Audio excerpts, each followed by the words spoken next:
Start making a reader today, right? That's good news. Yes. So I guess there's a special question on here, which I usually don't, is if you're interested in being on the board, put a little, well, actually write the word board so we know it really says. So a little story while everybody's getting kind of settled in. When I grew up, they had the Dick and Jane series of readings. It was based on a technique called sight reading. Then as I grew up, I heard about phonics, so people were into phonics.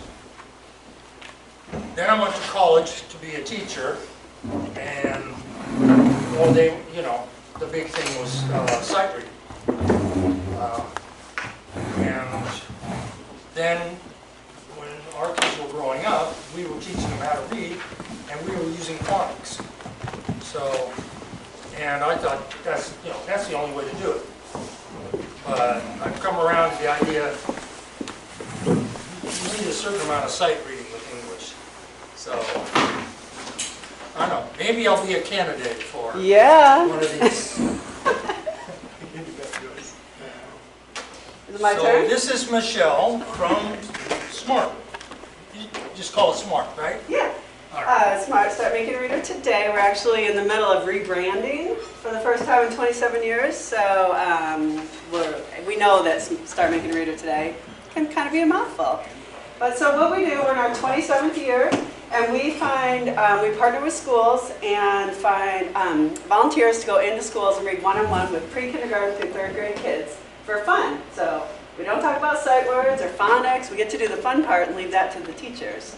And so 27 years ago, some concerned business leaders learned that 1 in 3 fourth graders weren't reading at the level that they need to go on to read to learn. And we were talking about that. Like, if you can't read, you can't read a math problem to do to come up with the answer, or a science project. So the business leaders were like, what can we do? And so they came up with a simple model of taking people and books into schools and reading one-on-one with kids and showing them books are fun and worth their time, and it's no pressure practice time. And then each child takes 2 books a month to take and keep. So we have stickers, they put their name in there. So they started this in 4 schools in Bend and 4 in Portland, and they read with 585 kids.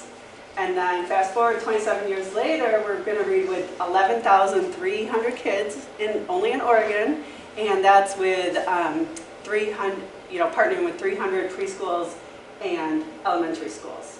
So we're growing, and we have 5,000 volunteers. All this, we're almost 100% volunteer driven.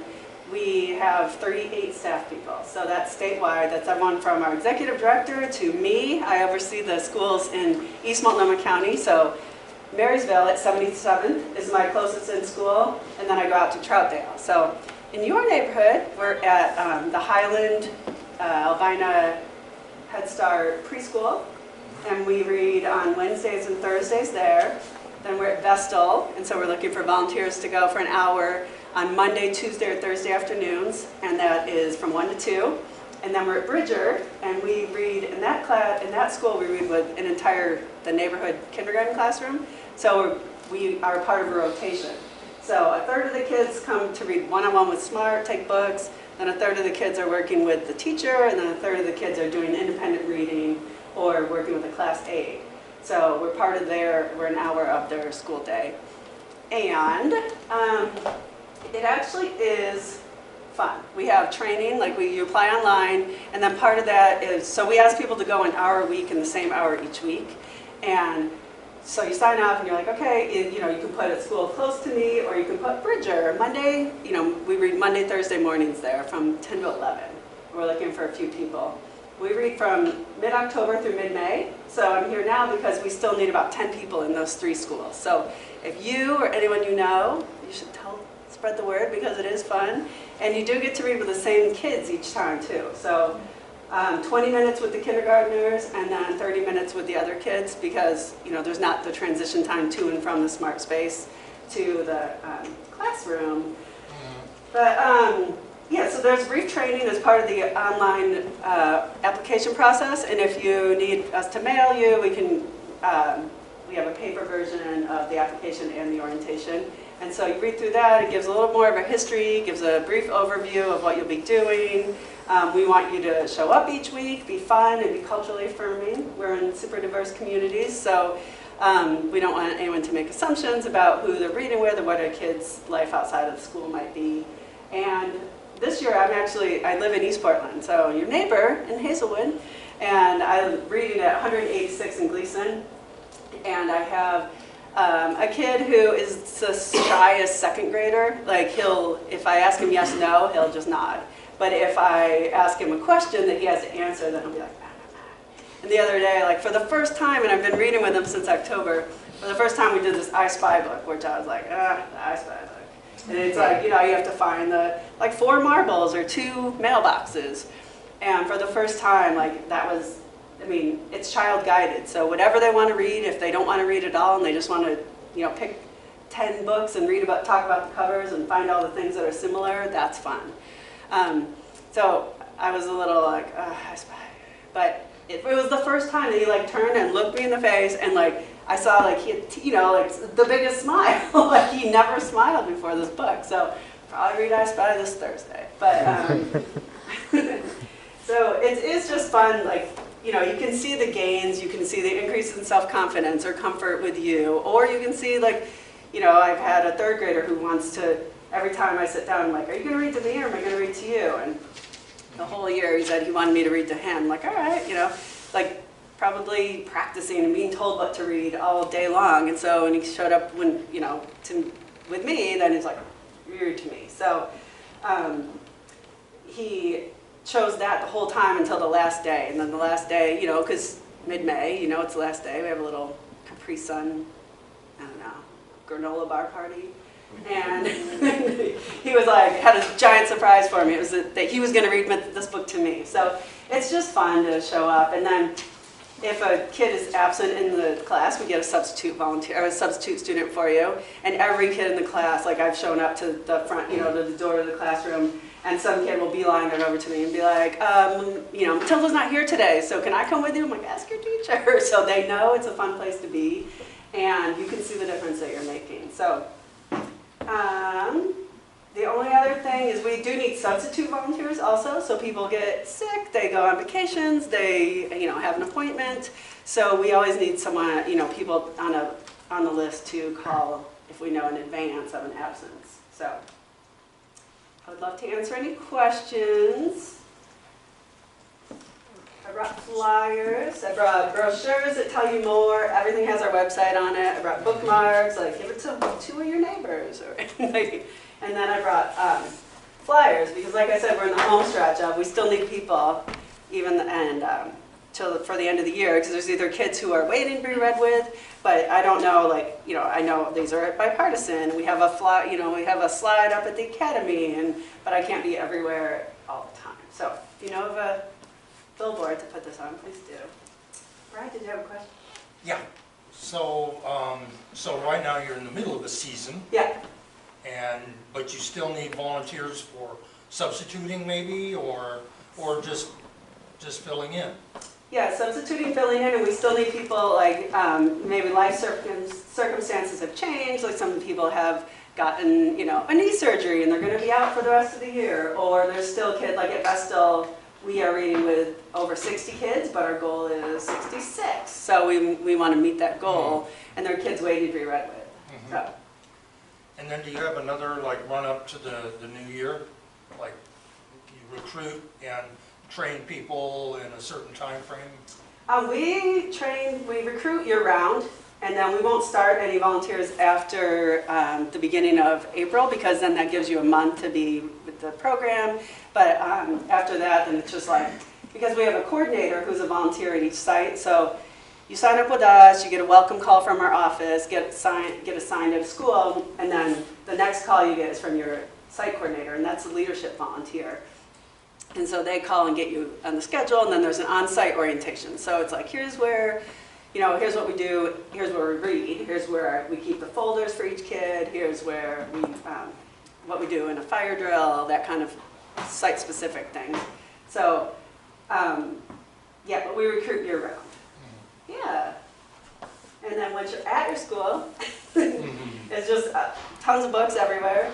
And then each student, I mentioned the folder, has a folder, so it's just like a cereal box, kind of, is how I think of it. It's like it has our safety policies here, and like tips for choosing a book, or, you know, like do the voices and do the, you know, read louder in the exciting parts, and here's some questions that you can ask, like, you know, what do you already know about pythons, or why do you think that character did that? And if you've read with a child, then maybe it's some things that you naturally do, but we would love to have you join us.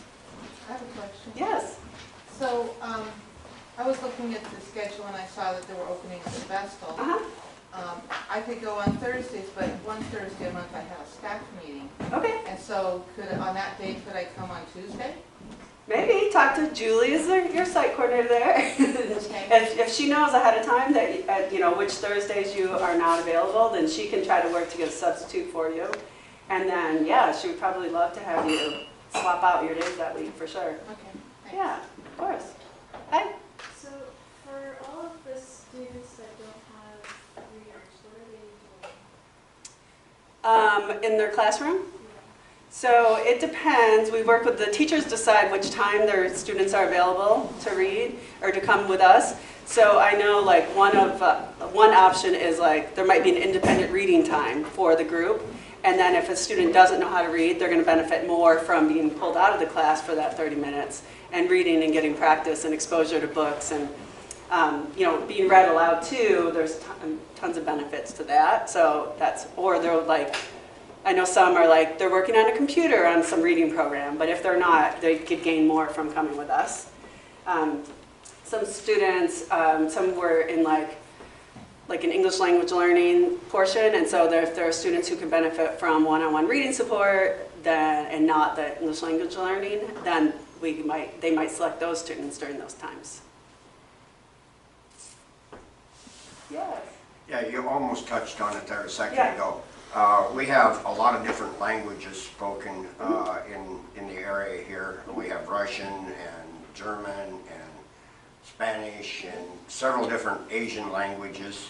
How do you deal with that? I only speak English. Yeah. So know that we are, 30 minutes of this kid's day, either, 1 or 2 times a week. Some schools want us to read with kids both, twice a week, and some just once. But know that they're getting English language learning classes, and the teachers, they're being immersed in English. And so for the forms going home to families to explain what we're doing, we have them translated into 8 languages, so the families can sign off on them coming with us, and also our website, if the families need more information, then we have Google Translate for, I think, 6 languages. So, but as far as reading, the kids are absorbing a lot more than they can verbalize, and we have a little resource sheet for how to, just reminders of like, again, be culturally affirming, know that some, letters in other languages don't sound the same, so definitely don't try to sound out words, and just be there and show up and be fun, and it's super meaningful. Yes? Is there a minimum age requirement if there were youth interested? Yes, so 7th grade and above, if it's 7th or 8th graders, we need them to be part of a leadership class and come with a district staff person to the school. And then, or we know some kids are homeschooled, and so we want the parent or guardian to be also volunteering with them. And then 9th grade and above, we have a minor reader application for 7th to 12th graders. And we're asking the families to fill it out with them, so parent or guardian, and then they get a reference form from someone not related to them. Do you want to pass those out for it? We'll just pass around. Sure. I didn't know whether I should leave them here or pass them around. Thank you, these are awesome questions, I'm very helpful. There you go. Anything else? Well, like I said, it's a great time to join us because the commitment isn't the 7 month. It's just like by the time your application's processed, that takes about 7 or 10 days. then you get 3 months, and I'll get one of those Yeah. weeks is spring break. And you can tell if you already have a commitment, then you can let your coordinator know. So. If you sign up now, does it just perpetuate the next year? Or- Yes, yep. And then every 3 years, we run a new background check, but you authorize that we do that, so, yeah, you're good for 3 years? Well, I I'm appreciate. guessing one of the advantages is reading with emotions. In other words, seeing that these words you don't just sound them or say them. Yeah. You feel it, especially if it's some exciting story. Yeah, for sure. Does anyone know about Elephant and Piggy? They're like, I haven't read that one in a while. yeah, so it's like, who's gonna be the elephant, who's gonna be the piggy, and then just do the back and forth voices. And we had a girl who like all caps, she's like, it's like, there was more, it's like, okay, you just blew me out of the table. But it's just fun, and the 30 minutes goes by with each kid really fast, and you leave feeling good about what you did for the day, so. Thank you so much for Yeah, thank you. I hope I see you in some of my schools. And then I mentioned the 3 in Montevilla, but we have 98 schools in the Portland area. So even if you're talking to someone, in Forest Grove, we need them. Or Gresham, we need them. Or Milwaukee, we need them too. Like we need everyone everywhere. So But it's just in Oregon. yeah, we've done Are there programs like this duplicated in other areas of the country? We have done some consulting work with other places other school districts or communities who are like, how do you guys do what you do?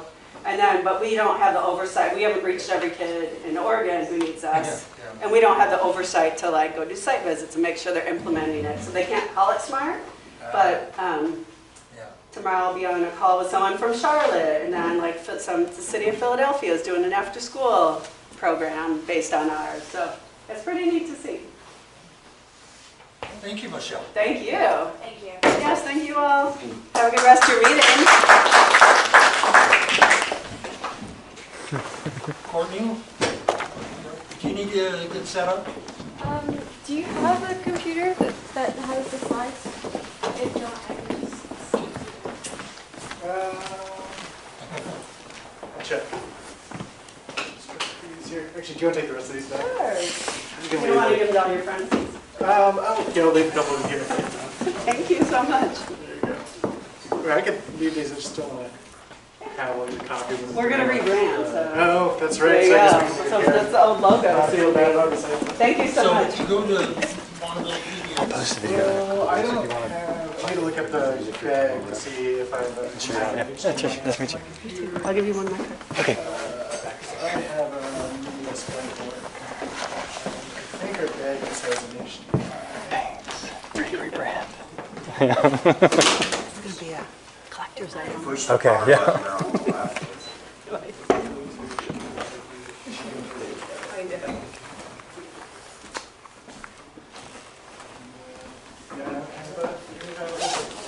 Video cord. I don't have a video cord, so Okay. we're gonna do projector free. Do you want to just use the computer for your purposes? Hi everyone, thanks for having us here. I'm Courtney Yan, and this is Ali. We're representing the Montevilla Food Co-op. Have any of you guys heard of the Montevilla Food Co-op? Yes. Awesome. Can we raise your hand, see how many? Everyone? Everyone. Perfect. Oh, this is going to be a super quick presentation. So I've been in the Montevilla area for about 2 years now, and I'm serving on the board as the secretary treasurer. And I've lived in Montreal, I think this is the start of my 4th year, and I'm the vice president on the food co-op board. Courtney and I have been on it for about 12 months now, so we're pretty new, and the organization is relatively new from a board standpoint. We've had a complete transition from an older board to a brand new board. Yeah, and as an organization, I think this year is actually a really exciting, kind of like a inflection point, hopefully, in the progression of the food co-op. So you guys are all familiar. The Montevilla Food Co-op is an organization that's trying to start a grocery store in Montevilla. We are a cooperative because we want to think more broadly about the outcomes of that grocery store than just profit. So we're not a nonprofit, but we're about member-owner engagement, and it's member-owner controlled and owned and used. Do you have anything to add? Yeah, you think about it as not so much as it is a for-profit entity, but it's really in the benefit of the membership and the community. I think it's important to understand that a lot of decisions are made maybe not with the most economic sense, but what's good for the community and good for the people that we're serving. And so it's in that way, like a credit union will more likely take a loan on someone who's risky that's a member because they're there to serve them. And so it's important to remember that interest in the realm of things.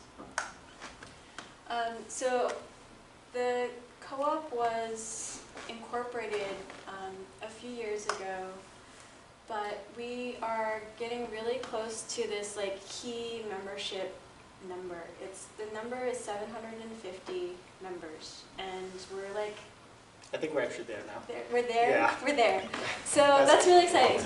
We've been like watching this number really closely, but this number represents that this idea, like not this idea, but demonstrates that we have enough support within the community to actually move forward and make this a reality. So last year, because we were so close to that 750, we started the site selection committee, which Ali is the chair of. And so Ali has been looking at actually identifying physical sites. Do you want to give an update Yeah, on that? so that's fine. I can do that. Previous to when I joined the board, hired a consulting company that specializes in food co-op, small to medium size grocery stores. And they commissioned a report that gave them guidance on what size, parking, what your mix of products would be, what the space you need, where are good demographics, and what your competitive landscape looks like. And so I've been using that as a report to benchmark where we should be, where we're located, what kind of strategy we're going to have. Because on top of like a lot of your building and your site really dictate what your business and your model will look like. So right now we're looking through what commercial space is available in Montevilla and within the Montevilla region, so geographically. It's hard to kind of find a good spot because we need, I think, about 15,000 square feet, 10 to about 11 to 15,000 square feet. And that stuff, when it comes up, usually might get snatched. And lately there's been an uptick in commercial properties. So if you're kind of walking through Gleason, you'll see that different lots that were vacant for quite some time have been picked up, and I've been tracking it to see what's been available. So we're now in the process and start looking for a site, locking it down, and start a capital campaign. Yeah, so the next step is this capital campaign. We really just need to start raising capital so that when we do identify a site, we can apply for a loan with some financial oomph behind it, as well as just continuing to demonstrate that this is feasible. Like, we have the membership support, we have the board know-how to make this happen. So we're hoping to launch that capital campaign probably this year sometime. And this is going to be in addition to the membership fee. So the membership fee is $150, and that's a lifetime membership. And so with this, we're going to be asking for people to provide capital, a capital investment into the building and into the organization.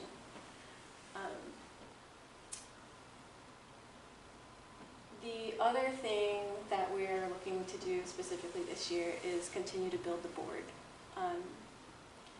We have an all-new board. We've been slowly adding people to it, and it's been really great to see how invigorated the community is. We still have, I think, 4 more seats available, and we would love to just have more bodies in that room when we're talking about these big decisions, some of just getting the work done, and leading committees so that we can continue to do outreach and get more people in and involved. Yeah, I think if you followed where the Montevilla Food Co-op membership was 0 to 100 was very, very challenging. The next 100's easier, and succession of every 100 further is getting easier. So I think when we started the 2018 financial year, I think we were at 600. And I think that's probably our biggest year where we gained the most amount of members. Within a year, we gained about 150 members. And as you open a retail location, that will continue to grow as our neighborhood grows. So having a board that's more reflective of the community would be really good to make decisions about what price points are recommended, what products we should carry, where we should be located as we're kind of going through this phase.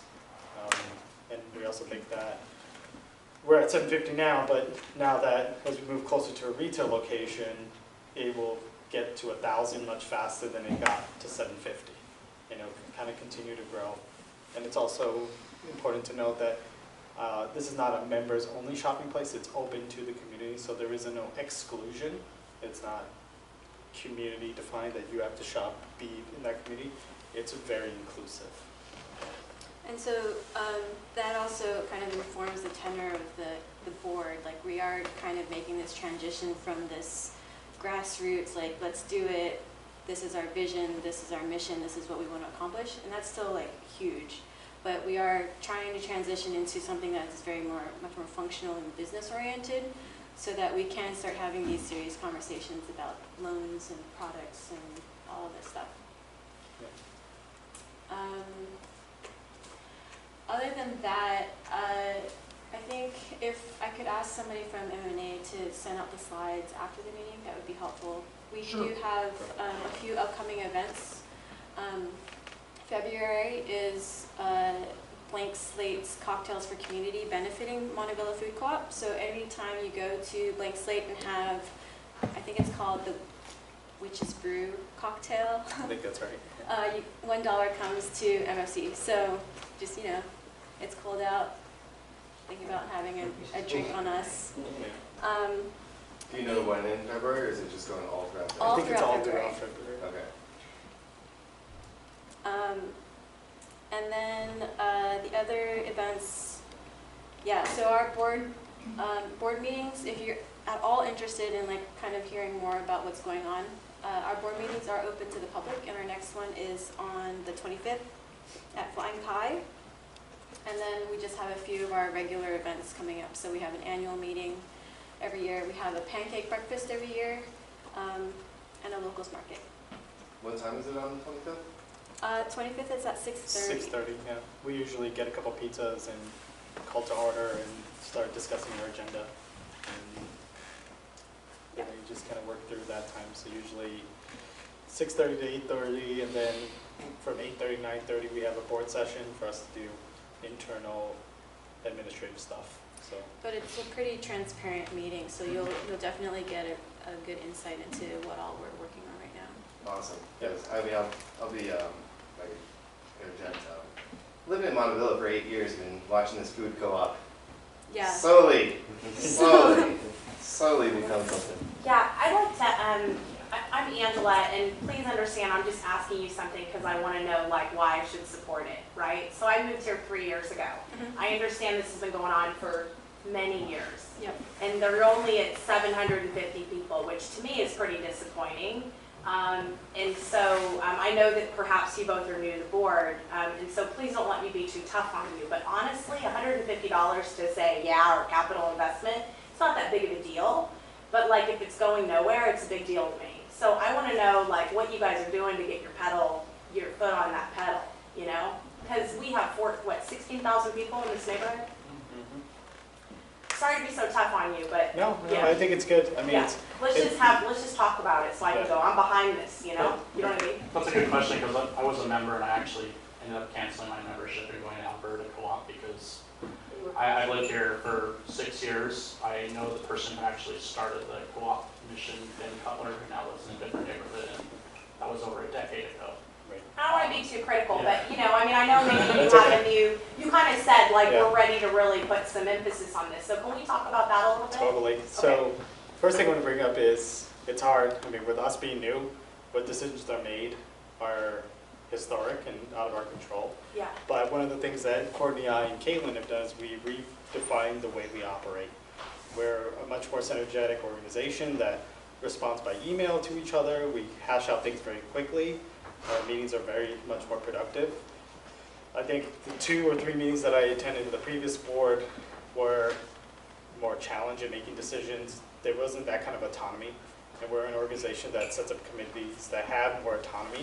So as right now we're going through a rebuild of our website, and we've had some really fantastic volunteers come to reach out and want to discuss about changing the website, but came from the light of, hey, we really want to do this, and anticipated more resistance. But we're an organization that is very accepting and say, here's your idea.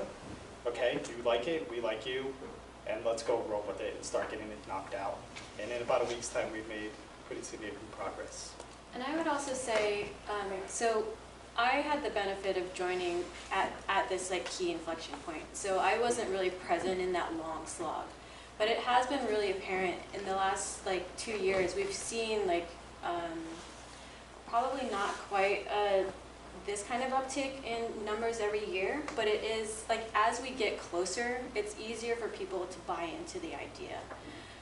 At the beginning, it was really like early adopters, but we are, at this point, we are starting to look at sites. We are looking at loan applications. We are looking at like these very, not physical, but like these critical, tangible milestones. And I think that that helps get people excited. And it really is,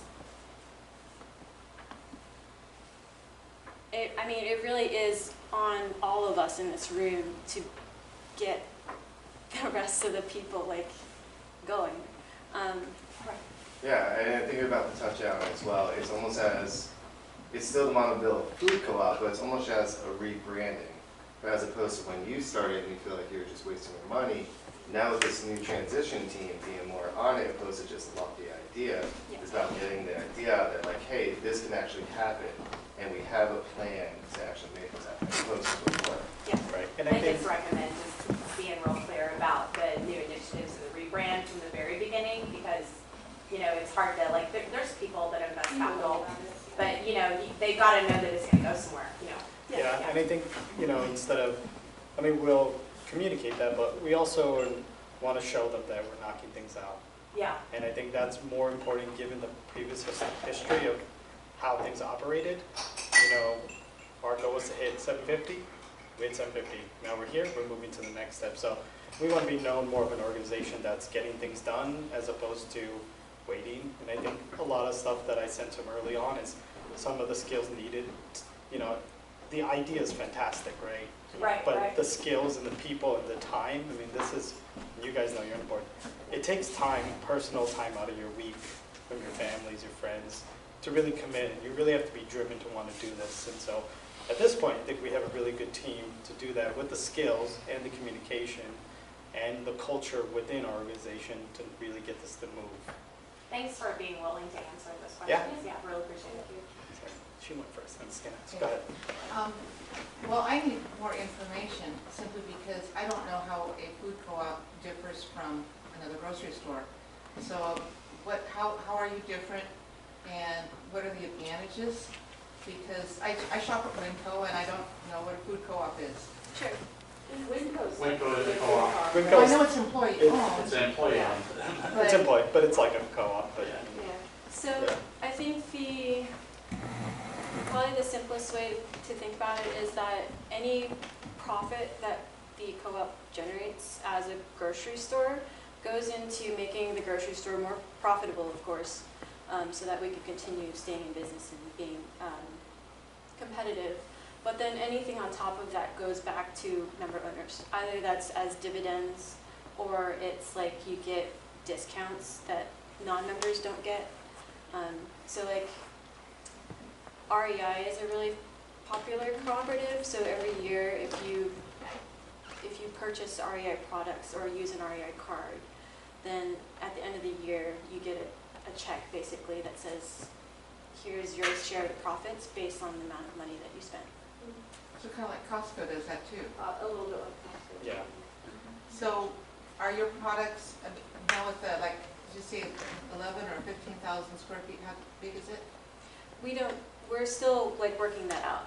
Yeah, So I guess what my question is, how would I visualize that in size in comparison like to the Winco up on 102nd? Is I it think you smaller would, or bigger? you would Much visualize it more smaller. like a Trader Joe's, or you would visualize it more as small format. Yeah. Yeah. And I think, you know, when you look at a conventional big grocery store, you know, you have a whole section for ketchup and you have a whole section for rice. Our goal is to really, another thing we've talked about is having a community space within the building. And we've kind of analyzed and talked about it where, you know, we want to have as much fresh and organic as possible. And we don't want to have 10 different types of ketchups, and we don't want to have 12 different types of rice, because that requires a lot of space. And so we want to have a kind of a smaller selection, but a higher quality selection, so we have a smaller But space. keeping the price within a more reasonable range. And keeping the price, so more like private label items, which are not branded, but probably made from the same big manufacturers. Sure. And so that you're focusing on like price and quality, so that more people can get in and shop there and are not facing any pricing battles. So if in my garden, if I grew a whole lot of tomatoes and I wanted to share them with the co-op, then people could get homegrown tomatoes as opposed to something that, you know, I mean, there's nothing like homegrown tomatoes. So we've talked about doing something like partnering with the farmers market, and that would be probably the avenue that we would have locally grown come into the market. But there's some restrictions to what we can sell as a retail space, health-wise and like just Government quality-wise. won't let us eat your tomatoes, so you can bring them to my house. And we can certainly like provide a space to facilitate that kind of like arrangement. We just can't be selling your tomatoes to somebody else, if that makes sense.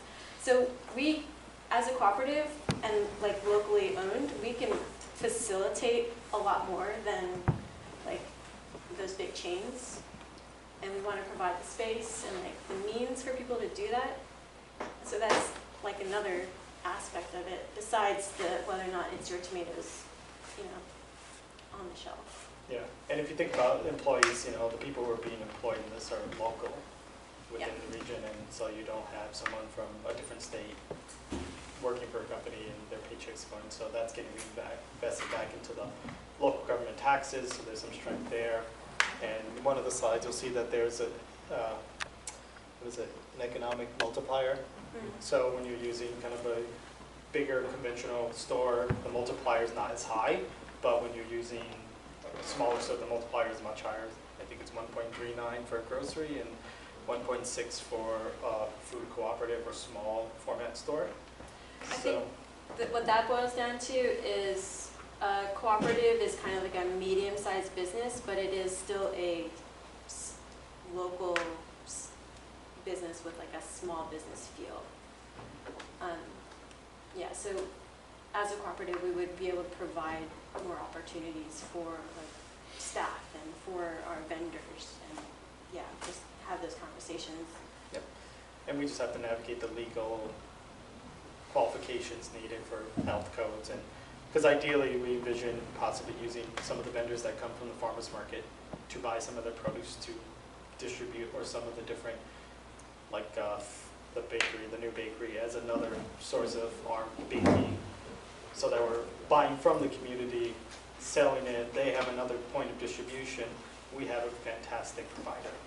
So that is kind of a goal we're working towards too. And like, maybe this conversation is another example. Like, we're having these conversations now. It's not just like we want a local co-op. It's like, what are we going to put in there? Like, how big is it going to be? Where are we going to be located? So hopefully that kind of gets you jazzed. You're talking like one more question. I have two questions. First question is, are you still following a national model?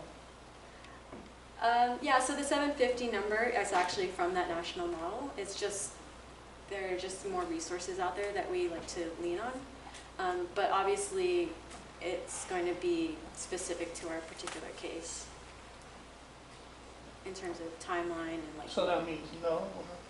It's a guideline.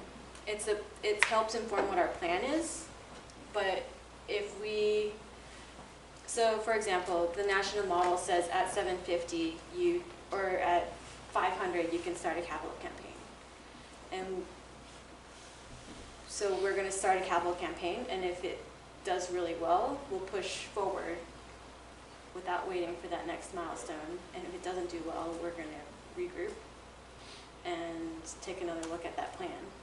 And maybe, So they give us kind of this straw man, but it's going to be dependent on the realities of Well, the Montevilla Food Co-op. won't they support you to a certain extent Yeah. as you get going? yeah, Yeah. they have actually given us some scholarships, some training, and But don't they have loans available Yeah. once you get going? They do. And it's all, the capital campaign is going to be paralleled with the grants and loans. So we're going to be looking very broadly at what that where that money comes from, because we're just going to try and get as much as we can. But the capital campaign is a huge part of that. And I think there's also a difference between, funding from private source or people who don't have a stake in it. I think that the more members you have, it's good, because you also have more customer base and people to buy in and really push the same set of goals they have. But that also, from a lending point of view, gives you a good customer base to show, like, here's how many people we have, to kind of make your business a more durable one. Yeah. But the more money that members loan, the more vested stake they have to shop there too. So if I were to make, if I'm a member, which I am, and I give you a loan, is that idea that you're going to give me interest on my loan? Yes, yeah, so it will be just like a regular loan where there'll be defined interest percent payments and terms, and it will be just like a normal financial instrument. And another thing to think about too is, remember, the capital campaign is often like a benchmark for like matching for external sources. So like like Elise said, the more, the stronger our capital campaign, the stronger our case for getting external money, and vice versa. Right, and then it also captures the city of Portland's attention too, which is another thing that we're starting to work with, is what kind of funding lives within the Multnomah County system that they want to do projects like this, or what kind of residential commercial jurisdiction they might change and be flexible for us to open a location. And so the more we move forward, the more potential we have to be different organizations being flexible to our needs, because our plan is more community oriented. Did you have a second question? Yeah. Well, so the store is going to be brick and mortar, and it's Yes. going to be staffed, Kind of. and it's going to have a manager Yes. who takes care of making all the decisions on what to put in the store. Well, I will actually probably do that. I'll Yeah, decide what is- initially it's going to be board run. Yeah. It's going to be board run, informed by member owner votes and stuff like that. For products? Well, I think to get the store open, we still have to make those decisions. Right. And we're going to have a GM that will ultimately take over operations. And then But there's a national, transition period there. right. And then national consultant also has a breakdown of what space should be dedicated to which types of foods, how much should be dairy, how much should be vegetables, how much should be canned goods and dry goods. So they kind of have that down to a science of what should be carried. And I think, ideally, as we're thinking about it, a lot of it being automated. So ordering, the stock system replenishes automatically. So it's based on a demand-based ordering system, so that less manual work is needed and it just kind of operates. If that answers your question. So, yeah, that's not. So you guys aren't going to be using like the normal cooperative management structure where all the employees are essentially responsible for themselves. There's no management layer except for the board. That does not sound very effective. No. And I mean, they're- well, Alberta Co-op does that, People's Co-op, they don't have any. But those are both, I think, we're looking to be a little bit bigger than both of those. Okay. And so it's a little more doable when you have 3 Right. staff Yeah. versus maybe like 15 or whatever it ends up being. We are trying for a slightly different scale. Okay. Yeah. And yeah, we don't particularly know what that structure is going to look like at the moment. And that's a good thing, because we don't want to have it defined and stick to one path. We want to be flexible. And that's really shown to be a good advantage for us to be flexible. Any more questions? That's great, thank you. Thank you Thank so you much. very much. Yeah. It's nice insight. The capital campaign, though, it would be loans, right? Some of it Loans or will be donations? loans, donations, and grants.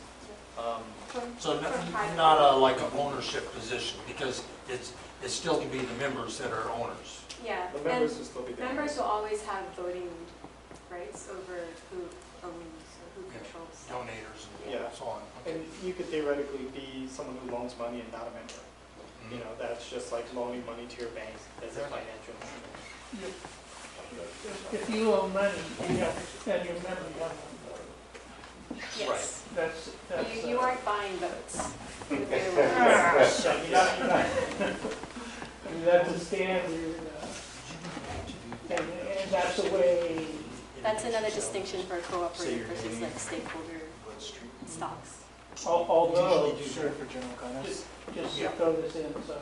And then Um, we'll move to If you have 750 members of an area the size of Montville, and they're all owners in the co-op, you have 750 stakeholders in the community.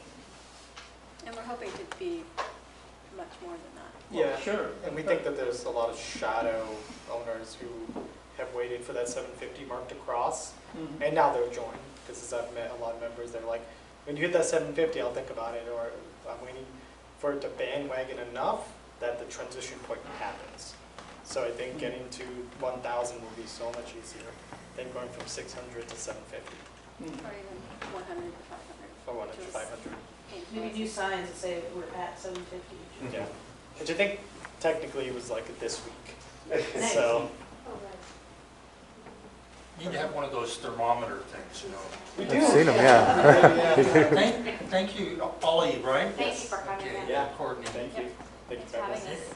There's no more questions. Thank you, Yeah, guys. we'll throw up the minutes on the website, but we can put something specific for the food co-op as well. Make sure your Awesome. slides get up there. Or we can, And besides from just the meeting, your contact info? Yeah, I'll give you, I think you have mine. what's that? We can, We can give it to you guys. the slides will have our contact info. Okay. It's board@montevilla.coop. Okay, that's okay. Awesome. Yeah, and if, I'm probably gonna stay for the rest of the meeting, so if you wanna catch me afterwards, you can do that too. Okay. Yeah, if you have more questions, please know anytime. We're pretty quick about replying. Montevillacoop.org. Montevilla.coop. Montevilla.coop. Okay. That's right. Yeah. Thank you. We can just do another email.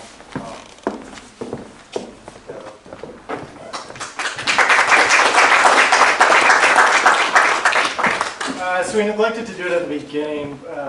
Introductions, we're going to go around and introduce It's just ourselves. fun, Terry. And then we're going to have a little bit of time for just general questions. Things you're excited about, organizations you'd like to notify I'll us start. about. My name's Brad, I live on 87th. I'm Ron, I live on 92nd with Hawthorne. And Dylan, I live on 83rd and Burnside. Liz Upsall, I'm the Montevilla Neighborhood Liaison for Southeast Uplift. Is now a good time for announcements? Yeah, Sure. do you have an Okay, cool. announcement? Yeah, our cleanups program is currently active. If either the neighborhood association or any neighbors are interested in hosting a bulky waste cleanup in the neighborhood and getting some funding and resources, we have a kickoff training on the 19th. If you're interested, I can give you more info after the meeting. But also go on our website, it's also available there. Our fiscal sponsorship program is currently accepting applications till March 31st. If anyone is interested in starting a project or already has a project but would like to operate under a 501c3 umbrella to access grants and donations, you can apply for the fiscal sponsorship program.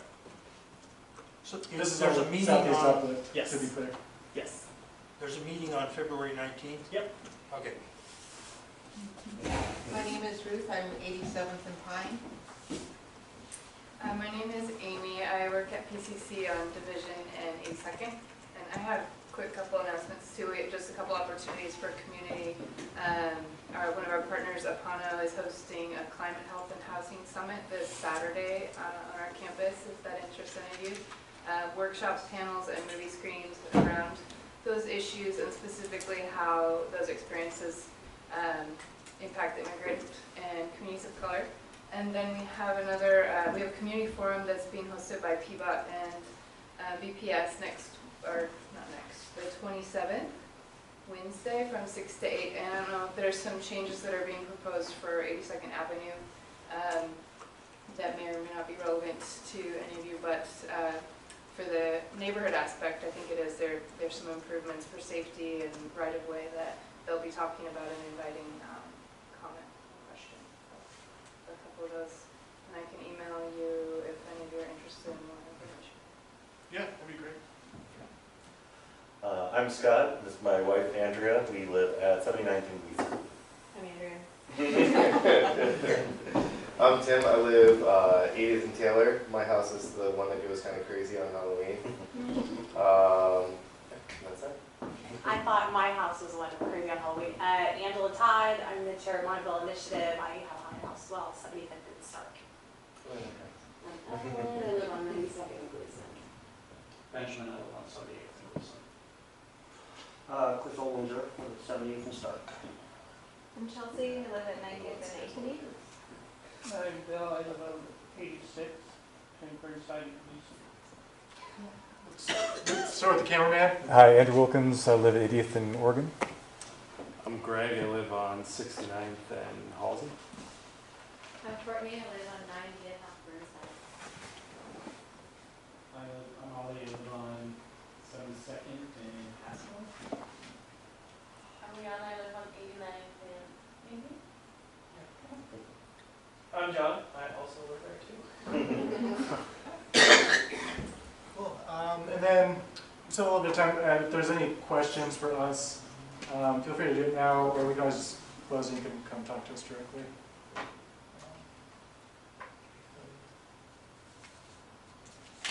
I had this down for the board meeting, but I just want to share that one of our board members resigned recently.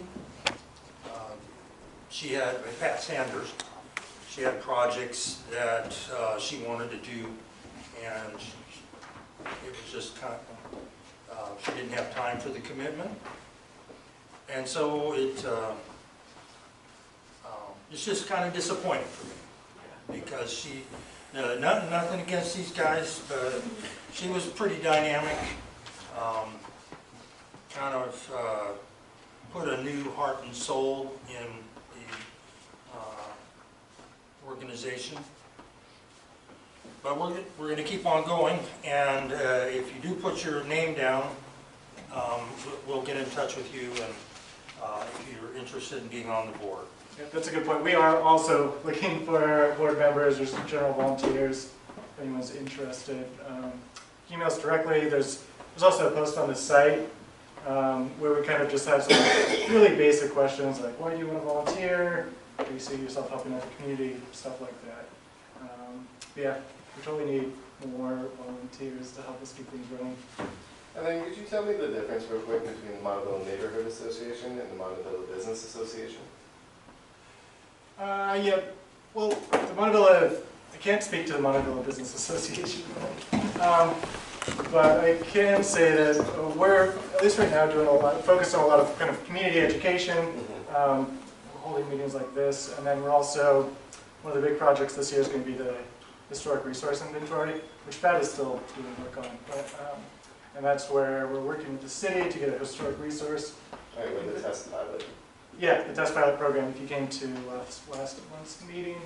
And then we could always do more if we had folks who are interested in, you know, reaching out and doing cleanup programs or whatever you have in mind. That's an idea. Maybe somebody can come visit us and explain what they do. Yeah. Okay. They were there. They were here last year. What was your name? I didn't catch it. My name's Tim. Tim? Yes. Thanks. If there are any other questions for the whole group, you can always talk to us individually. And I was there specific roles that you're looking to fill? Yeah, treasurer would be great. I'm doing treasurer and secretary right now. Yeah, just like you. I'm not doing a very good job. Brad's actually been doing a lot of the treasury work. He was doing it last year. And then we could really use help with like community outreach, especially like social media, more like dynamic Facebook, Twitter, whatever. Or just reaching out to other organizations in town. Like reached out to Apano, and they were kind of like, we're really busy too. But yeah, reaching out to other organizations in town, like, I don't know, if you have ties with business association, like tell them we'd love to have them here, stuff like that. I met with Moose a couple weeks ago, and we talked about how the neighborhood associations will usually do a cleanup day and you know, national night out, and a few other things, like we support the jazz festival. But expand that to other community events that are going to draw people in, not necessarily on a Tuesday night. And so I think if you have time the next meeting, schedule you in to share some of those ideas. You know, they're kind of like workshop ideas. And Moose will be a better person to explain it. But we still do have all those exciting things like cleanup day, which we're going to be looking at here pretty soon. We're going to start our board meeting in about 5-10 minutes. I might push it back a little bit. What's that? Do you want to push back to get it? All right, let's push it back to 7:40, and that way you guys can, you know, connect and ask questions of Courtney. Yeah, so the board meeting is open to the public. It's going to be mostly more internal affairs, but everyone's welcome to hang out. Grab a refill. Thank you. Thanks.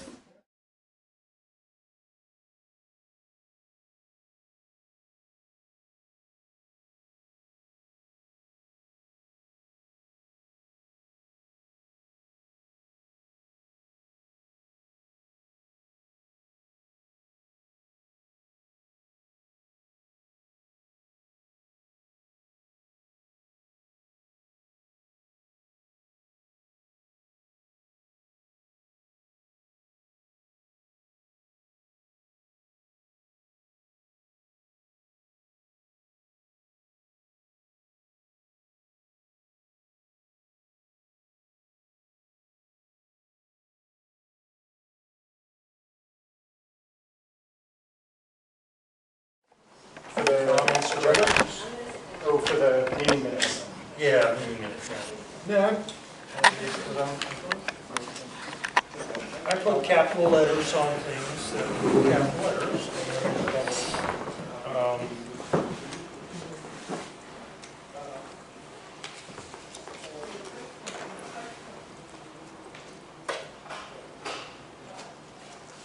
I move we accept the minutes from the last meeting in January. You move. I move that we accept those. Second. So, when it's a motion, let's call it a proposal, or a motion.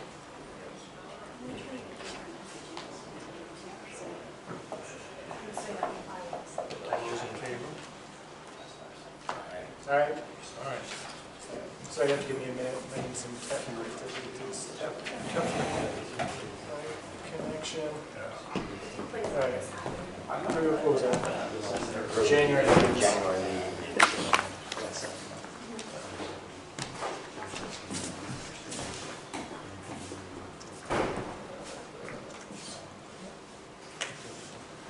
All right.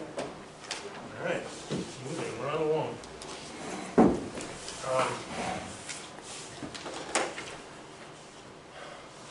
Pat Sanders resigned. Yep. Yeah, it stinks. Do you know, I guess I should know exactly, but she's going to continue to work with the historic resource inventory? Probably will. Okay. Yeah. she has her own project with historic research, which is one of the things she wanted to be working on. Also, she's talked about working on the newsletter or the Southeast Examiner. Okay, yeah. So, otherwise, we should look at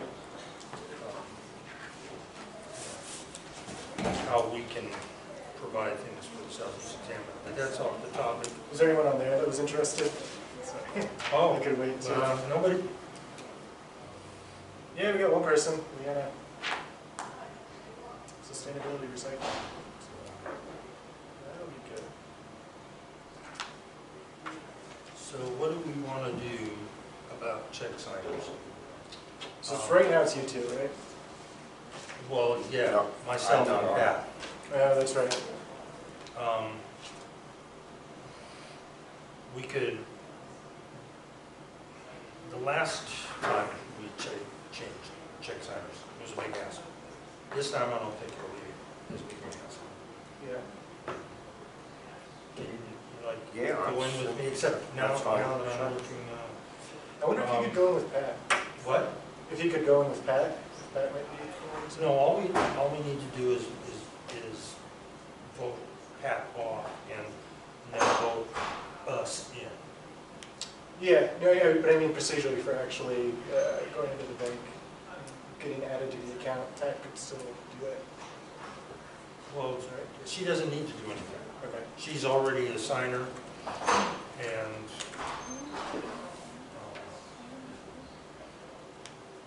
so my problem would be getting in there. I used to have, all the time in the world,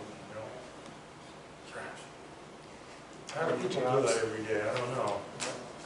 I don't know, when I'd visit some of my folks that I used to work with, they said, Ron, how do you find the time to come to work? You're so busy now. Yeah. Of course, I don't have to be in, I can come in at 10, so I could go in at 9:30. So you want to just march forward on this? Yep. Yeah. Anybody want to make a motion? Motion to give Ron check signing. Well, okay, let's start with Pat first. Oh, remove Pat. Okay, motion to remove Pat. From the sign. Yeah, from the And check signing. let's just do it all at once. Okay, after you. All right. I move that we remove Pat Sanders as a check signer from the accounts. And that we add Ron Thrasher and Brad Donahue.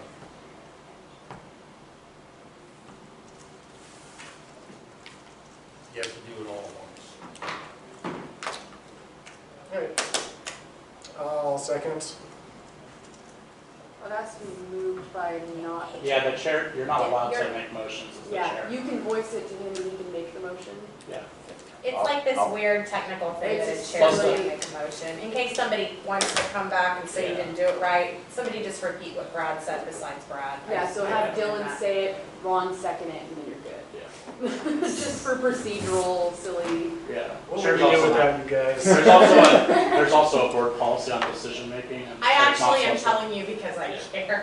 Because I don't want another member to get on your Yeah. case. Yeah. Yes, yes, we've had problems with people getting. Yeah, the chair's also. All right, so I move to remove Pat and Pat Sanders, and add Ron Thrasher and Brad Donahue. I'll second.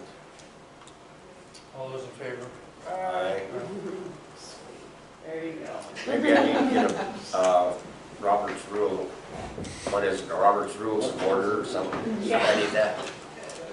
Yeah, it's not really. We're known for not obeying the law around here. The MNA used to use Robert's rules. You guys actually have a decision-making policy that outlines how you guys are supposed to do decisions. It's in the board records.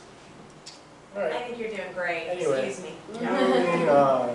All right, finances. So Pat resigns, voted for new check signers, treasury report. Okay, so treasury report is going to be the balances as of January 31st. So the checking account has $7,848. Savings account has $1,708, and that grosses up to $9,556. That's that. Oh, not the pen, did it? Oh, this, Yep. I'll throw it in there. Thank you.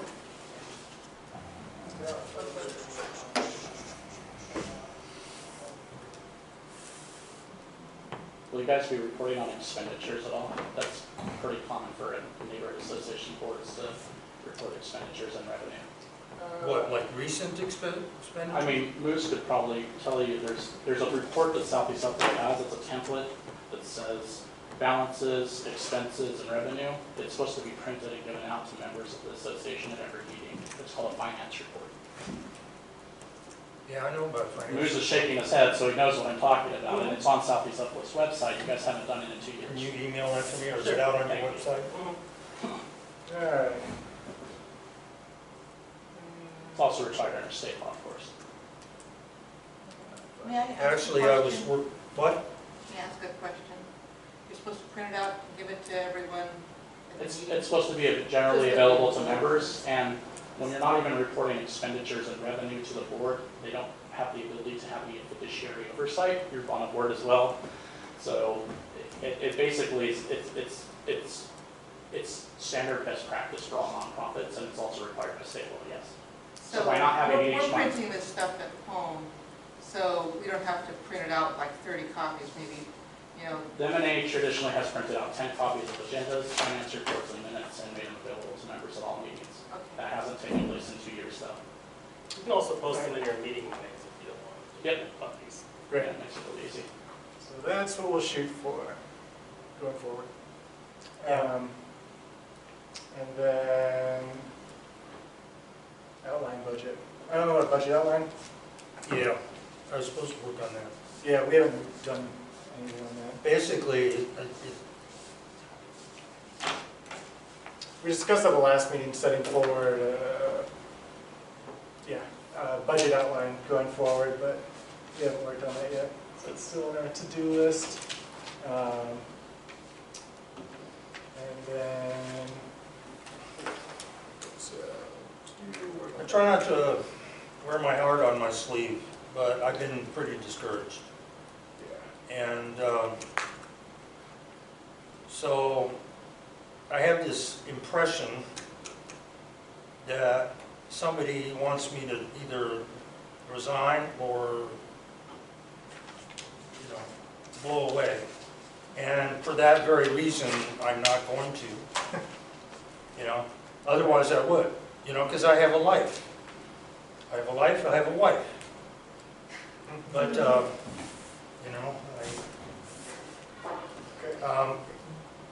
well, we're on the subject of finances. Does anybody know what it took for me and Pat to become check signers? No. Okay, well, the business that happened last year where our previous chairperson, David, asked the general members to vote to hold the name Montevilla Neighborhood Association. At the time, I didn't understand what was going on. In our bylaws, it says, we shall also be known as the Montevilla Neighborhood Association, which is sort of like a DBA, except it's maybe what you would call an AKA. But when we changed the name with the state of Oregon, the state of Oregon does not have DBAs. They, you either are one thing or you're the other. So when the bank went to look us up, they found that we were no longer the Montevilla Community Association, we were the Montevilla Neighborhood Association, and they didn't have any way of knowing whether these two organizations were related, had the same EIN. Anyway, that took about a month out of our schedule. That's why it's important to follow your bylaws. Members can't actually vote on things like that, so that was actually an improper vote. Yeah, like members do not have the authority to vote to change an organization's name under state law. Well, I mean, maybe we need to understand that we have a new board and they're doing their best and they don't sit there and study everything down to every single legalese. That's why Southeast Cut 'em Upland some provides slack. training for boards. I mean, you don't even live in this neighborhood, so I don't know why this matters, like, to you. Okay, so we're just gonna close in, and then Sure. you guys wanna step out. I'll just get So, Dylan, I just want you to know, I'm sorry to interrupt, but I just want you to know, I don't think you're noticing, but I actually have a problem with the interruptions. I'm actually in support of what you're doing. okay, well, thank you. Yes. All right. So, discussing the fiscal sponsorship of the Montevilla Movie Park movie to outright donation. So, what do we have down in the minutes here? Oh, so rather than do a fiscal sponsorship for, what's Yeah. his name? Roger Warren. Roger. And that's just because of time, I'm guessing? Yeah. So, with the help of a educated member, I realized that we didn't need to make, financial sponsorships because we're a 501c3 organization now. So, will you propose that we simply reverse this decision, and then we research what it is that would be the right amount to donate to this organization? What does this mean for Roger? Is this going to I don't know. detrimentally impact his? Or do you want to just do some more research on it? Hesitant to reverse it without making sure it's not going to hurt his effort.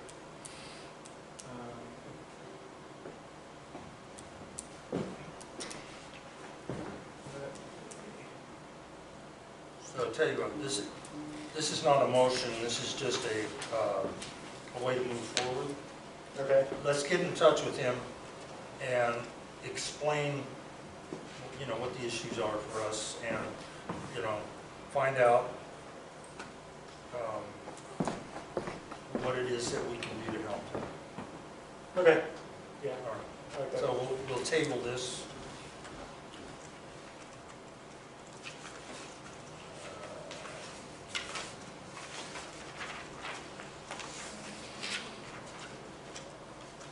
Oh, the winter newsletter. So, even though Pat has resigned, she has been interested in helping to put together the winter newsletter, and Robin Head has been, they talked about it together. But they're talking about doing an online newsletter instead of something mailed out. And I think, that's probably the way to go. Any thoughts?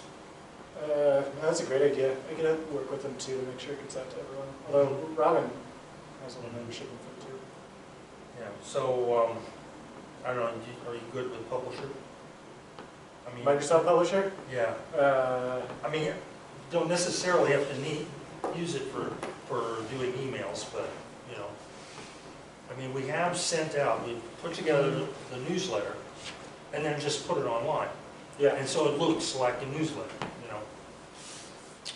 Yeah, I could definitely help with that. Make sure it gets to the right people. Or make sure it gets to our mailing list and help with formatting if they do that. Whatever. And that would go out on individuals' emails that are on the, so everybody has an email and get it. Yeah, I imagine it would just go via membership email list. Yeah. I mean, we could even Get old guys like me that aren't particularly computer savvy. Yeah, we could post on some bulletin boards too. Like go to Bipartisan and I don't know, Academy Pet Store. Walk down the busy street and post on some bulletin boards too. We could mail it out to people who don't have email addresses. Yeah, but we don't differentiate between What? like check this box if you don't read your email or anything. No. Well, some people don't have email addresses, or they don't put them down. Yeah. Or the third category is they write them so you can't read them. Yeah, that's, There is not. So, Well, we could go up on the website and then anybody could access it on the website. yeah, certainly go on the website and then probably a blast to the email list. And then- although usually, you know, I mean, people aren't necessarily sitting at their computer thinking, I'm gonna go look at the MNA, website, Right. but maybe Well, they'll be motivated if they got an email. Or email or post it on something like Nextdoor. Yeah, yeah, you on Nextdoor?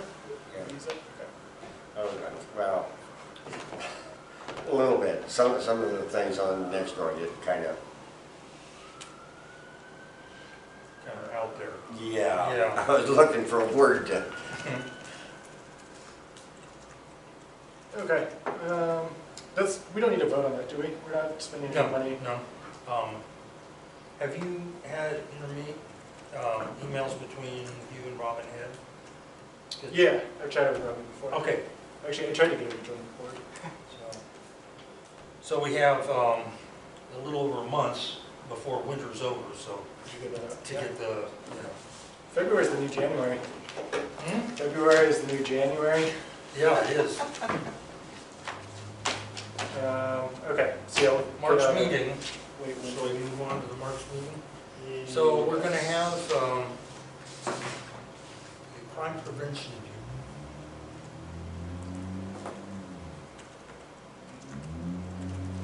yeah, we're getting two, there's two different people, right? Like crime, safety, prevention, and then, what was the other? There is,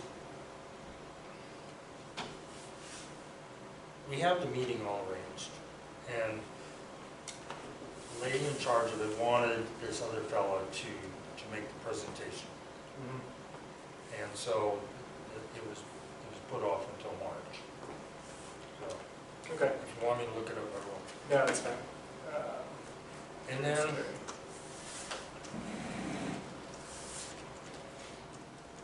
so Moose. Yes. Can you make a, say, 10-minute presentation Sure. at about 6:40? Yeah, I can do that.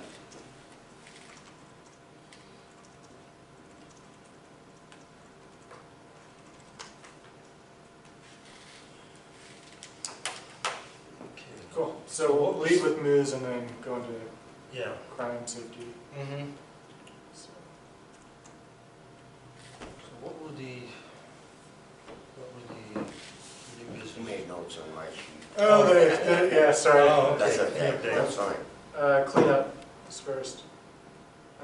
What time of day is that? It's in the evening on the 19th. It's either at 5 or 6 p.m. Yeah, I would Would be you- willing to do that. I'm also going to reach out to this person, Leanna, who came and was interested in sustainability and recycling efforts Mhm. with the organization. So maybe I'll try to rope her in too. And it definitely doesn't have to be just a neighborhood association. If there's other community groups, nonprofits, businesses that are interested in partnering, Yeah, anybody can it can totally be a interact with it, collaborative right? effort. Yeah. And anyone can attend the kickoff to learn more about the cleanup program. Sure. Yeah, so I can actually, I'll put something on our website saying, well, Do should you I? want, do you want to be, It's totally open to the community public, right? Yes, yeah. Okay. Anyone who wants to work with the neighborhood association to host a cleanup. so can you be a liaison at least for this meeting?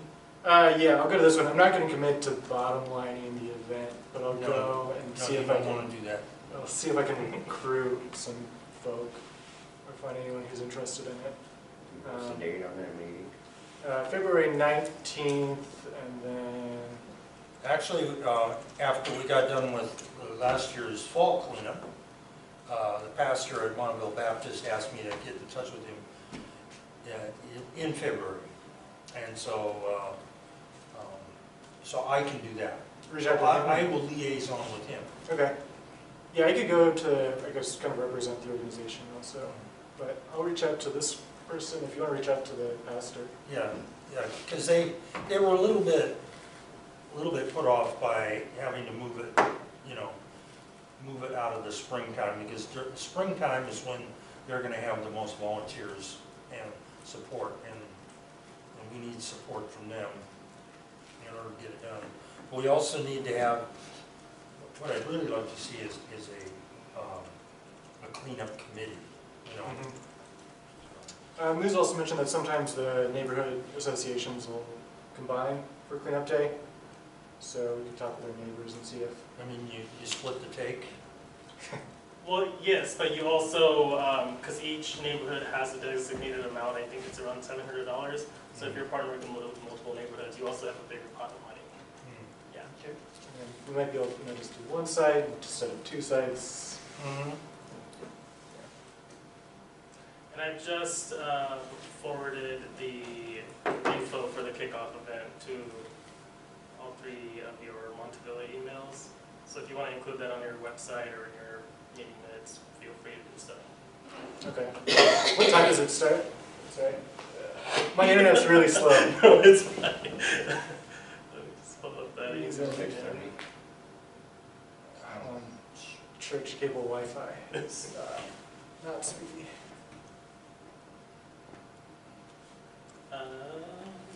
Okay. Is that covered? Yeah, 1 second. 7 to 9 p.m.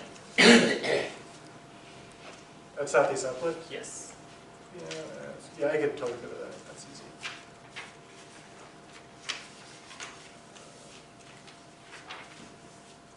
Where's my stuff? Okay. Just give me 1 second. So,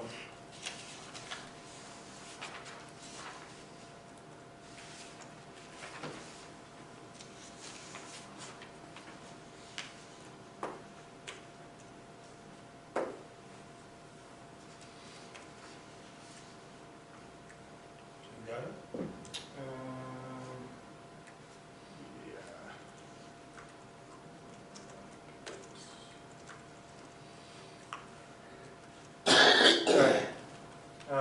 So then, sorry, did you have anything else on the cleanup?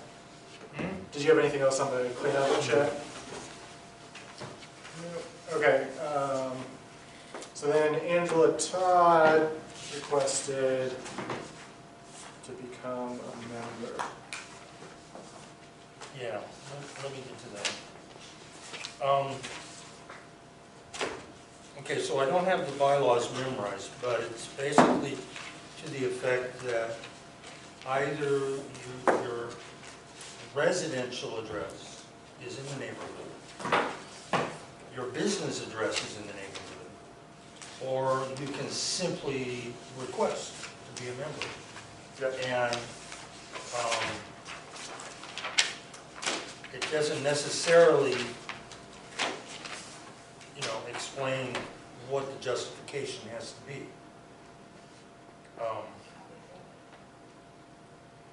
So I'm going to just read the first paragraph here. You can read the whole thing if you'd like. I wrote it so everyone could hear it. Yeah. You want it? You want everybody? I've already read it. Okay. We can pass it around too. That's fair. But Yep. You want me to read it? Well, whatever you'd like to do. Excuse me for saying it. yeah, as long as the 3 of us have read it. We can also pass it around if anyone wants to share it with anyone else. But yeah, I don't think we need to read it out loud and put it in the minutes or anything.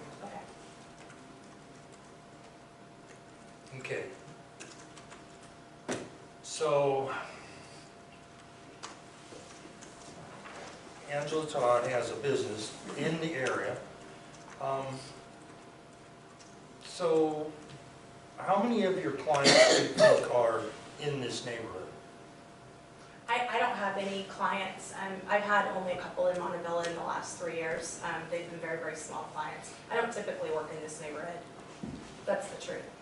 Well, all right, clients, customers? No, I don't work with a lot of people in Montevilla. The nature of my work, I do a lot of large construction jobs, and there's not a whole lot of those here. I did formerly have a space that I had in the house in the boundary. That information was posted on the MNA website, and so I pulled my goods out of there because I was afraid of theft. I know those are old politics, but that's the truth. But right now, I don't have any space that I lease or own that's exactly in the boundary, but I am 1/2 block off the boundary on Stark, and I could throw a stone and hit the farmer's market. Why do you want to join the? It's interesting. I live in a house in 1916 by J.J. Mann, who was one of the original founders of Montevilla. The original paperwork actually is for Mount Tabor Villa. I am very involved here in the community. I help clean neighborhood. As I said in the letter, I consider myself a Montevillan. I'm on the strip a lot. I do a lot of civic things here in the community. And also, as it was illustrated earlier, I'm told constantly that I don't live in the neighborhood, which I think is very strange considering I live on Stark. So I'd like it to be official. I'd also like to know that if I volunteer some of my time for the cleanups or helping with the historical, I'm actually pretty, I'm sort of like Pat in terms of being passionate about historical things and being a member on a lot of national and local organizations for historical, and I'd like to be a member of the part of the city that, the builder who built my home and built 6 other homes in Montevilla belongs to. It's important to me, so that's why I'm requesting. Okay.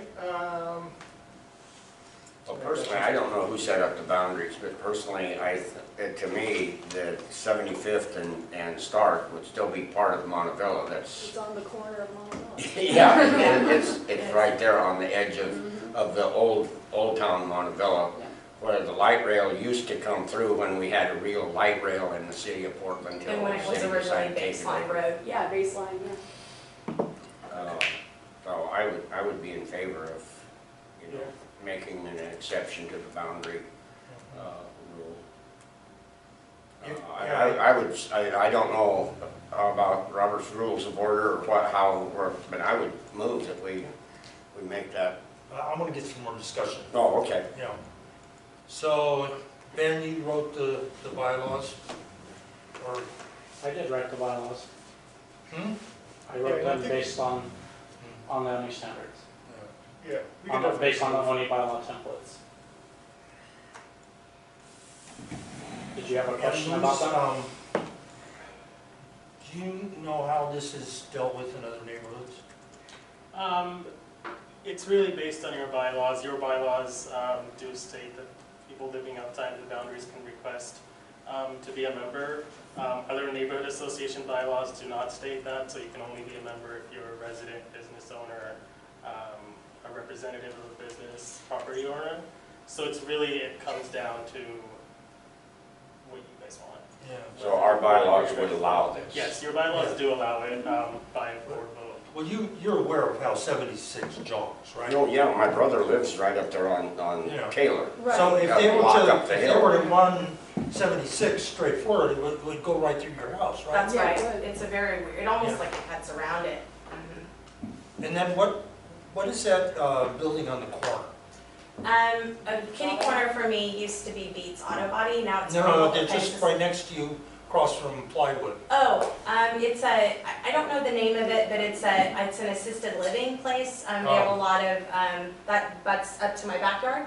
They're in the neighborhood boundary, and they, they work with people with Alzheimer's and sometimes end-of-life issues. Well, see, I was working off this idea that you did have a lot of business connections in Montevilla. I don't, and that's the honest truth. So I often will throw out a humorous, comparison of something. If let's say on that location, instead of being a care center, there was a brew pub, you can be guaranteed that they'd probably be granted admittance. So I don't know how many chuckles that was worth, but is this going to contribute, sir? Yeah, I think it is. So you had asked, I wrote the bylaws. Well, I guess you're familiar with them. Yeah, so the bylaws do require that a membership request happen at a general meeting. This is not a general meeting, it has to be a general membership meeting. Moves his shaking his head yes. Is that true? That said, I want to advocate for Angela becoming a member, and I want to advocate for being a member in your board meeting. I would suggest that you guys, considering the time you guys delayed the start of your general meeting and how long things ran over, I would recommend that you accept her membership tonight.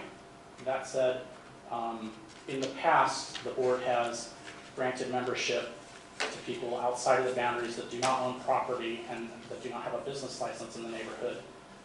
Only under there was only one occasion that I know of, and that was Ben Turton. And Ben Turton, when he joined the board, he did serve at Central Bible Church, but was not really involved in the neighborhood outside of that paid position. Angela, however, has been very involved in this neighborhood for a number of years. She has organized cleanups in our neighborhood. She's organized community socials. She is chair of Monteville Initiative, which is a growing nonprofit in this neighborhood. So considering the historical exceptions this board has made with people who have less engagement, I don't think it would be unreasonable to grant this request today. And I think considering the, again, the time run over that you guys had and the fact that you didn't allow public comment because of the time constraint to allow Angela to request during the general meeting, I would suggest that you consider. Well, I recall we were asking for comments and questions. Yeah, and we started 5 minutes late. Anyway. I didn't really know what the process was, so I apologize if I was just doing an introduction. If you guys would like to move this to the next meeting, Dylan, I'm sorry if I interrupted you. I'm willing to do that again. I'd like this to be an official thing. So if there's any discrepancy, I'm happy to have a redo on that. You know, I appreciate the dialogue and I would appreciate being voted in, and I guess if I'm not, I'm just going to move on down the road. I'm not going to change anything I do, but I think that it's one of those silly things, and frankly, to be really honest with you, I'm tired of having neighbors tell me I'm not in the neighborhood. It's really bothersome to me. Yeah. I read the bylaws today in regards to that, and it looked very clear that it did not require a vote by all the members. Members can't make, the only thing that members can vote for is to elect board members. Elect board members and I believe modify the articles of incorporation only are the only two powers members have.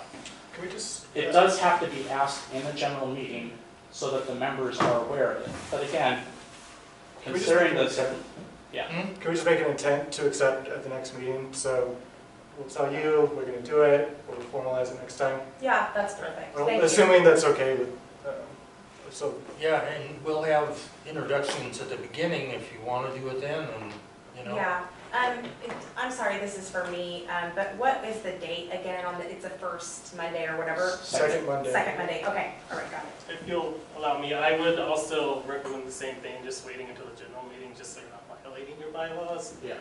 It just, violating bylaws, as you know, opens you up to a lot more problems. Yeah, I agree with you, yeah. So I would recommend waiting until the next general meeting. I think it's totally fine to wait. I think you guys have used this time for some deliberation and to ask some questions and getting some comments. Yeah.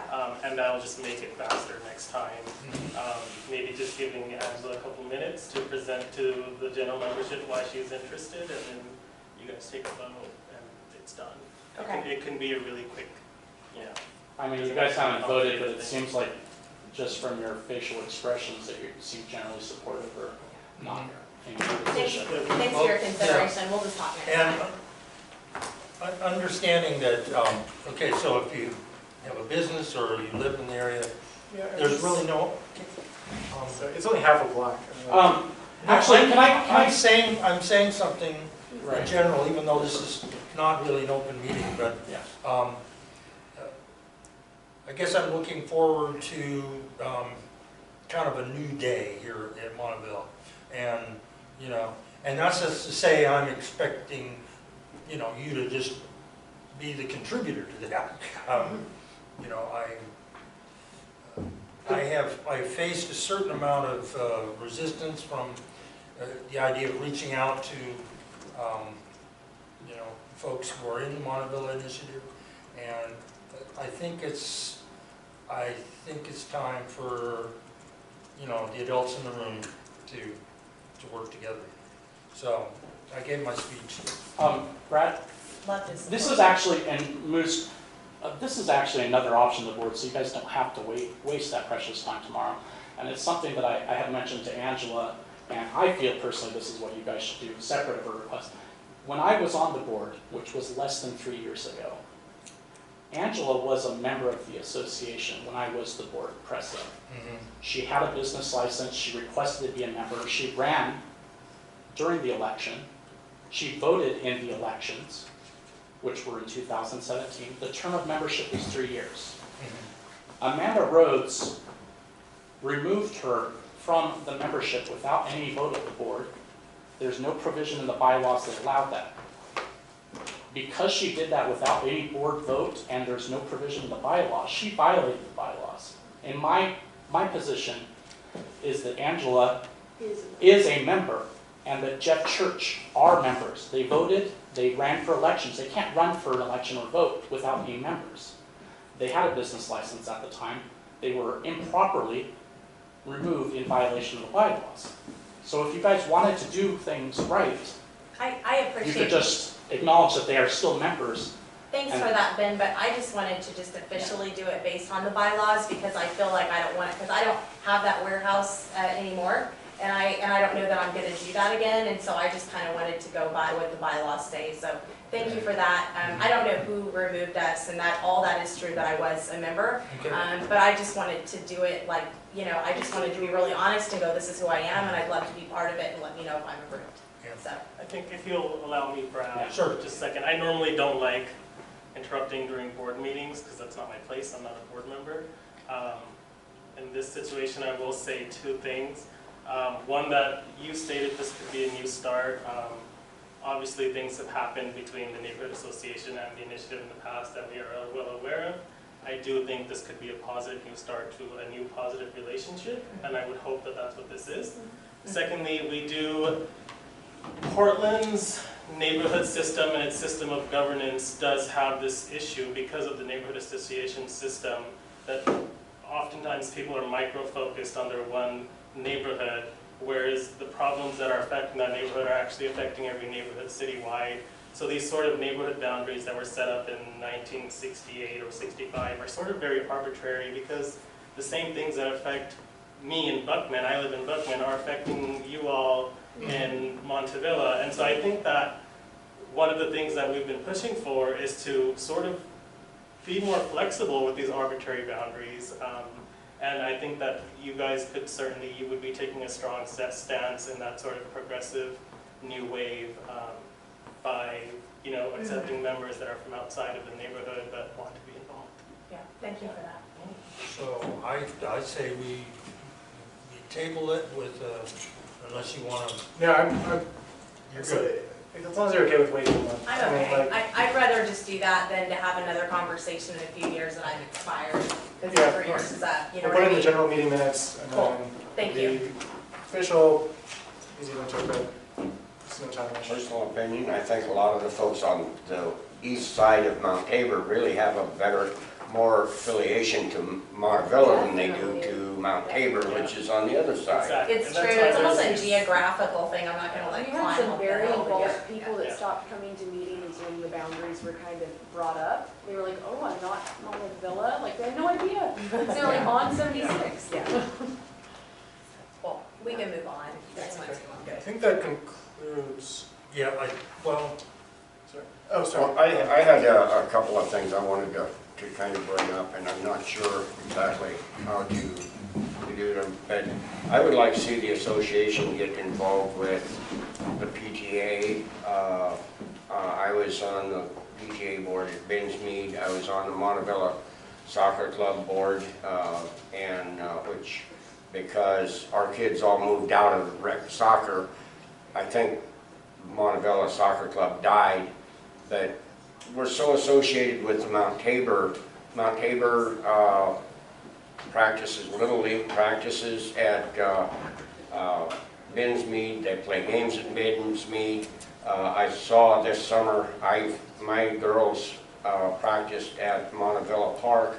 I noticed this summer, and I meant to stop and talk to the coach there because when I was coaching, I said, you know, we're gonna have lights there because it's not safe for the kids, girls to be there after it gets dark. But I saw, and I don't know what club was practicing there, but we're so, like Moose was saying, we're so intertwined that I think it would be a good thing for the association to draw more people into the association, broaden our base by becoming involved, whether just, you know, and I'm not sure exactly how to get involved, whether financially or just saying, hey, you know, here we are, we want to support you. How can we support you? Reach out to them and say, hey, we're here, you know. Maybe you could invite, if you know someone personally, maybe you could invite. Well, I don't, but I would be glad to find out. I think that's a good idea. Yeah, I mean, I can email you all the presidents of the PTAs. They may have changed, but they would love your support. They've got support from the MNA in the past. With the limited amount of funds that the MNA has, they kind of. I know what they have. $200, here's $300, here's $200. But, yeah, I know what funds they have because I was the treasurer there when I was on the PTA board at Binsmead longer ago than I'd care. My dog's 30 now. Yeah, So. the PTAs would love your support. Kate Sage and Laura Spidell are very involved in leadership of the Bestwood PTA, and then of course the rest of the schools do have their own PTAs.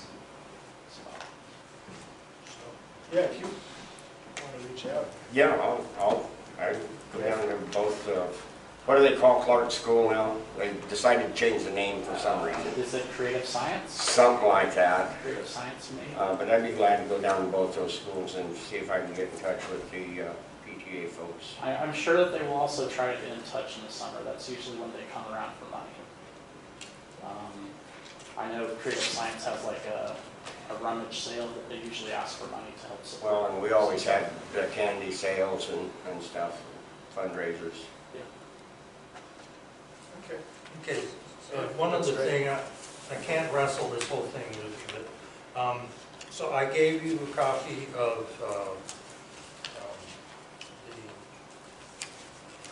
the social media code of conduct for, I don't know what I did. Yeah, For I may have to. North Tabor. So I want in your spare time for you to read it. I've now become the admin of our Facebook page. Congratulations. Yeah, wow, special, huh? There are there's a list of people who are banned. However, I make it clear, if the last name entered was November of 2017. So before I change anything, I want to get this out there. And we may already have a code of conduct, but I think we need to replace it with something that's philosophical and reaches out and connects, like, you know, gets people motivated to understand and cooperate. So we don't have to do anything with that tonight. Okay. Would you like to codify something like this? Yeah, For the organization next I month? think next time we will vote on this. Okay. Yeah, I think that's a good idea. Do we have something for the general meeting as well? Like a safe space agreement or code of conduct? I know. Yes. Yeah, we do, actually. I was looking at it today. It's a little bit politically correct, you know. That's okay. You know, and not that we don't want, not that we want to be politically incorrect, but it's more like, you know, let's treat each other with respect, you know, not use names, bad language. Sure. So maybe we can take the one that's there and modify it a little bit. I have a copy on my drive I can put up, or I'll email it to you. You put it out on the drive. Yeah, no, it's great to reaffirm that stuff every year. Yeah, so, all right. Anyone want to move to Yeah, I'll move to adjourn. Second. all in favor? Aye. All right.